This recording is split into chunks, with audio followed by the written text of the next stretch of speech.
पुरंदरच्या पुणे विमानतळाच्या संदर्भातलं नोटिफिकेशन आपण काढलेलं आहे।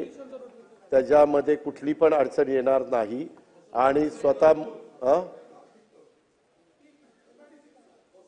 त्याच्या संदर्भामध्ये निधीची कमतरता त्या ठिकाणी पडून दिली जाणार नाही।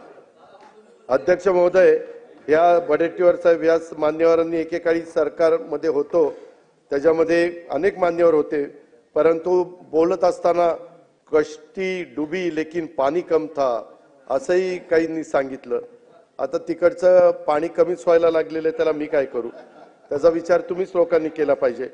एकेकाळी माझ्या सोबत असणाऱ्या सन्माननीय सदस्य भास्करराव, सन्माननीय सदस्य जयंतराव, सन्माननीय सदस्य नानाभाऊ पटोले साहेब, सन्माननीय सदस्य विजय वडेट्टीवार साहेब, त्याच्यामध्ये ह्या सगळ्यांना मला सांगायचंय, एकेकाळी तुम्ही माझ्याबरोबर होता। सर्व मान्यवर माझ्या अर्थसंकल्पातल्या त्रुटी काढत आहेत, त्यांना मी एवढंच सांगू इच्छितो, ठीक आहे, तो त्रुटी काढण्याचा तुम्हाला अधिकार आहे। कमजोरियां मत खोज, मुझमें मेरे दोस्त, कमजोरियां मत खोज मुझमें मेरे दोस्त, एक तू भी शामिल है मेरी कमजोरियों में, ये भी याद रखना। जयंतराव, आपण भाषणामध्ये बरंच काही सांगितलं, संत तुकारामाचे अभंग घेतले नाहीत, एकनाथरावांना तुमच्या सगळं तुमच्यासाठी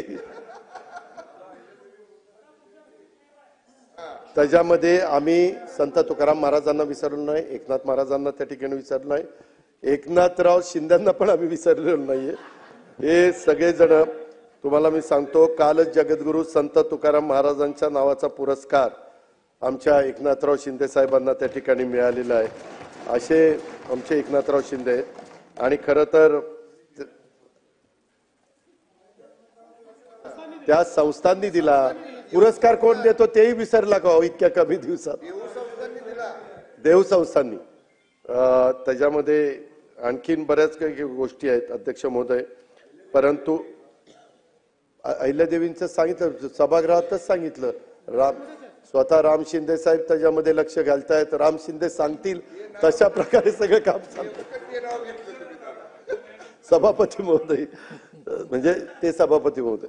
अध्यक्ष महोदय, त्याच्यामध्ये मी जयंतराव तुम्हाला आवडतात म्हणून संत तुकारामांचा तुम्ही सारखा उल्लेख केला, मी दोनच ओळी ऐकवतो, ज्याची खरी सेवा नाही भय त्याच्या जीवा, ज्याची खरी सेवा नाही भय त्याच्या जीवा, असं संत तुकारामांचे विचार आहेत। आमची सेवा करण्याची वृत्ती खरी आहे, त्यामुळं निर्भयाने आमची वाटचाल त्या ठिकाणी सुरू आहे। वस्तुस्थिती स्वीकारून राज्याला विकासाच्या दृष्टीने पुढे नेण्याचा प्रयत्न आमचा मनापासूनचा आहे।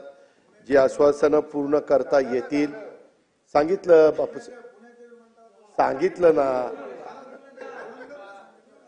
अहो पुण्याकरता जो विमानतळ करायचा आहे, उद्याची 50-100 वर्ष डोळ्यासमोर ठेवून त्या विमानतळाची जागा केंद्र सरकारच्या विभागाने फायनल केलेली आहे। तिथं विमानतळ जेवढा जलद गतीने पूर्ण करता येईल तो करण्याचा महायुतीचे सरकारचे मुख्यमंत्री आणि दोन्ही उपमुख्यमंत्री त्यांच्या मंत्रिमंडळाचा मानस आहे।